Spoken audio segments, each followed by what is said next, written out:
You drafted Bronny to appease LeBron. One thing that never gets talked about, and I don't understand why, you hired LeBron James's podcast co-host as the head coach of your organization, a person who has never had any coaching experience ever, to appease him as well. And he's not a good coach. But for whatever reason, JJ Redick ducks all smoke. Why does JJ Redick not get smoke for not being a good coach? How do we know that he's not a good coach? Because they don't win. That's why. Charlamagne the God just struck a match and tossed it straight into the middle of the Los Angeles Lakers mansion. And now the whole NBA world is standing outside, watching the smoke rise. This wasn't some lazy hot take. It wasn't soft criticism tossed around on a debate panel. This was loud, direct, and personal. The message was crystal clear. LeBron James didn't just struggle in LA.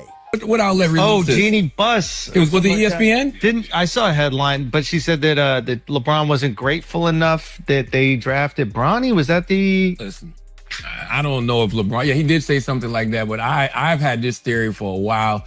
I've said it in numerous group chats with different sports people. The worst thing that has happened to the Lakers over the last 7-8 years has been LeBron James. He may have played a major role in the franchise sliding downhill. Do you agree with Charlamagne that LeBron's influence damaged the Lakers more than it helped? Or is he still the main reason this team stayed relevant and in the spotlight all these years? Drop your opinion in the comments. Stand on your side, and let's see where the real fans line up in this battle. What makes this situation different is the energy behind it. This wasn't about a missed jumper or one ugly playoff series. Charlamagne painted the entire LeBron era in Los Angeles as a long-term gamble that backfired. He said the Lakers didn't just bring him in to win rings, they gave him the keys to the kingdom. Well, it depends what you mean by worse. Definitely in the last couple of years. Yes, you know, he bought them a championship, right, in the bubble. Great. I don't think the Lakers have ever had a problem putting butts in the stand, right? It's the Los Angeles Lakers. They've never had a problem selling merch. It's the motherfucking Los Angeles Lakers. But in the last couple of years, let's think about the things that have happened. LeBron James got Bronny James drafted, right?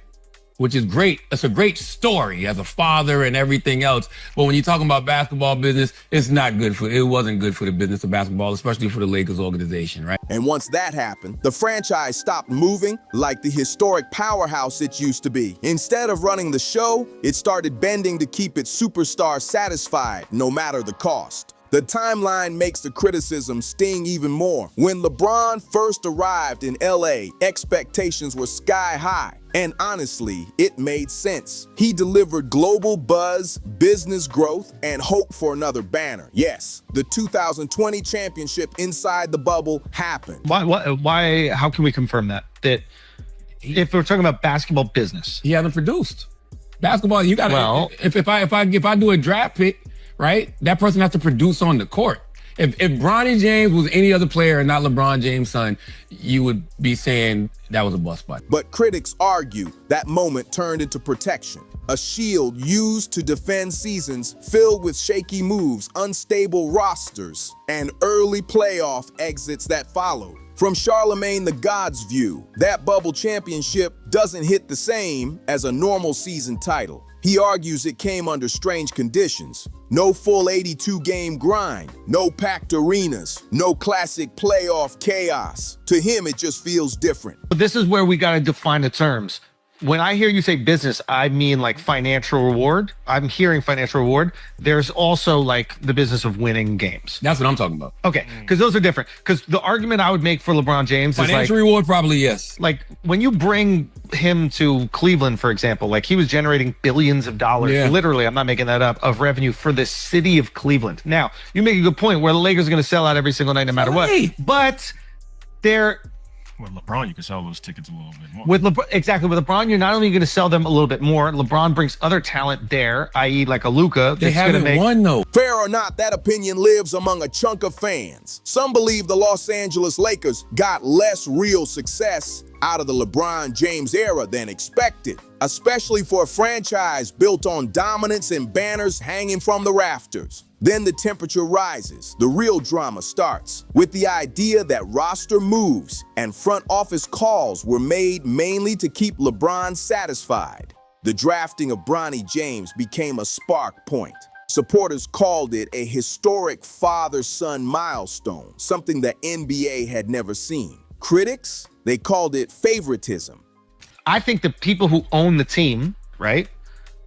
They're not buying the team just because they want to win championships. We agree with that, right? Like they also want to make money, that this is like a profitable endeavor. And having LeBron on the team and keeping LeBron happy is worth it, because you could own, and I'm putting only in quotes, you can only pay LeBron $40 million a year, whatever the salary cap is, but he's generating your team a disproportionate amount of money compared to the amount that you're paying him. Charlamagne leaned hard into that second view, saying if Bronny carried any other last name, the talk about whether he was league ready would sound very different. Now the debate shifts from stats to power. It's not just about talent anymore. It's about control. Charlamagne didn't just question Bronny's spot. He questioned the Lakers' backbone. The suggestion was clear. A franchise once known for setting the tone started adjusting to LeBron instead of steering him. And when a team stopped steering, it risked losing its identity. And then, like, look what she said. And team sources told ESPN she even begun to turn against the Lakers star player LeBron James. Jeannie privately grumbled. People close to the team say about what she felt was James' outsized ego and the overt control that he and Clutch Sports, which represents both James and Anthony, they do have that, exerted over the organization at times. She didn't like that James was considered a savior for a floundering franchise when he arrived in 2018, and that it was he who chose the Lakers rather than the team's leadership receiving praise for landing him. Team sources have been adamant for years that James' camp informed the Lakers as early as 2017 that he was coming to join them when he became a free agent the following year. The distance between Ginny and James widened after the Lakers traded for Russell Westbrook in July 2021. People close to the team said the team had made the trade in an effort to appease James, but the acquisition backfired in catastrophic fashion. LA went 33-49 and missed the playoffs, and James seemed to wash his hands of his role in the trade. The heat doesn't stop there. Hiring decisions also raised eyebrows. Critics claim relationships, media ties, and personal connections influence leadership roles. Maybe that's overstated, maybe not. But it feeds the idea that the Lakers' internal structure changed heavily during this era. The argument isn't only that choices failed, it's that they may have been made for the wrong reasons. Even coaching hasn't escaped blame. When a roster stacked with all-star talent can't dominate consistently, accountability spreads fast, and nobody stays untouched. But for whatever reason, JJ Redick ducks all smoke. Why does JJ Redick not get smoked for not being a good coach? How do we know that he's not a good coach? Because they don't win. That's why. Yeah, but I think winning is a combination. I'm not just saying this because I like JJ, but like I think winning is a combination of being a good coach and having the right team to win. He had LeBron. He had Anthony Davis. Now he's got LeBron. He's got Luka. He's got Austin Reeves. Like, what are we talking about here? Charlemagne, the god, keeps it simple and sharp. Winning is the rule, not some rare bonus. If the victories aren't stacking up, talk about chemistry, injuries, or development doesn't mean much in a city like Los Angeles. In his eyes, banners matter. Excuses don't. But here's where it gets tricky. While his criticism hits home for some fans, it skips over another truth. LeBron James has always been his own system. Wherever he goes, the franchise reshapes itself around him. Cleveland Cavaliers did it. Miami Heat did it. And the Los Angeles Lakers did it too. Most of the time, that formula worked. Titles followed, money poured in, and global attention exploded. That blueprint was proven long before he ever wore purple and gold. From a business angle, LeBron's impact in LA is undeniable. Ticket prices climbed, jersey sales jumped, international viewership spiked, sponsorship deals expanded fast. Even critics admit his presence turned every Lakers game into a worldwide event. The franchise didn't just sign a superstar, it gained an economic engine. In modern sports, branding and profitability sit right next to championships when measuring success.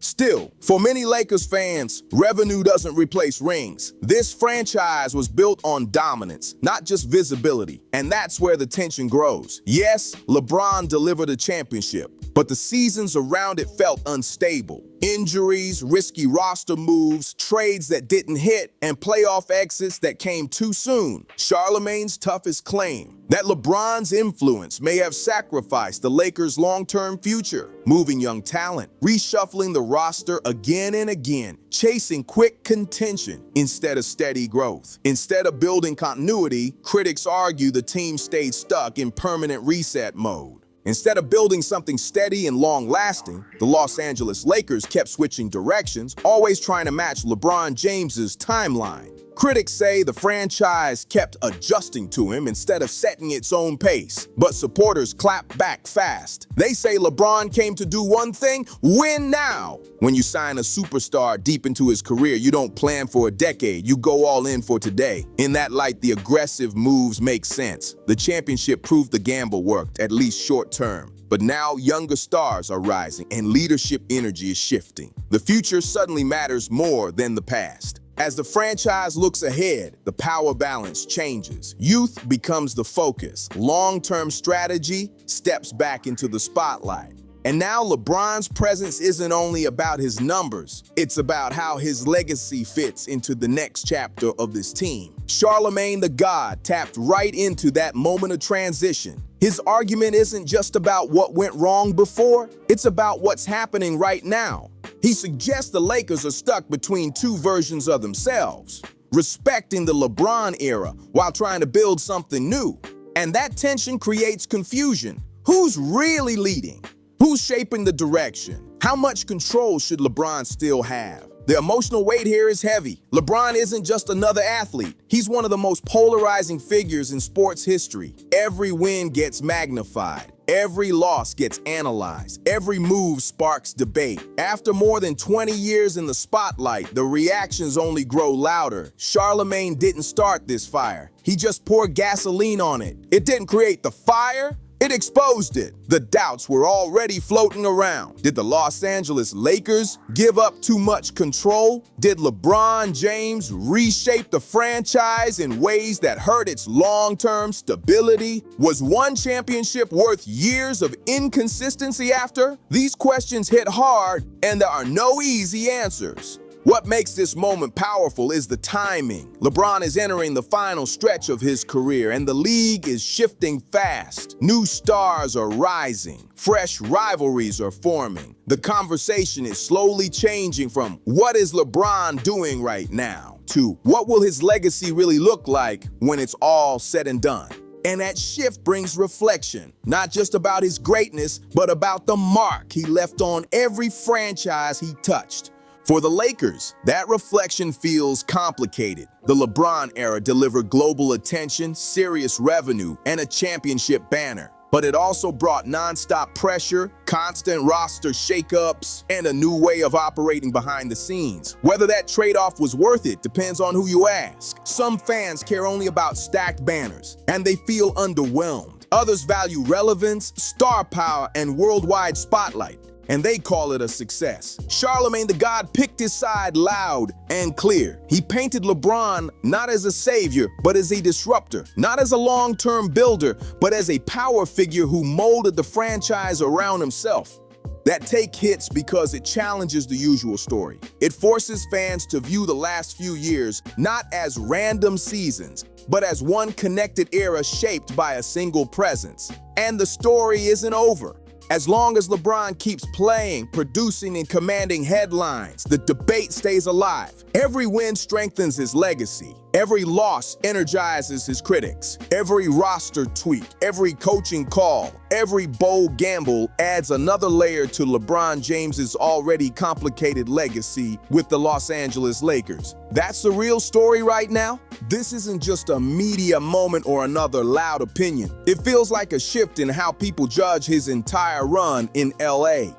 Legacies aren't built off one ring or one season. They grow from years of moves, results, pressure, and consequences. And this Lakers era, it's still unfolding in real time. One decision, one game, one headline at a time. Drop your take below. Join the debate, hit like, subscribe, and stay locked in for more raw NBA breakdowns and real talk.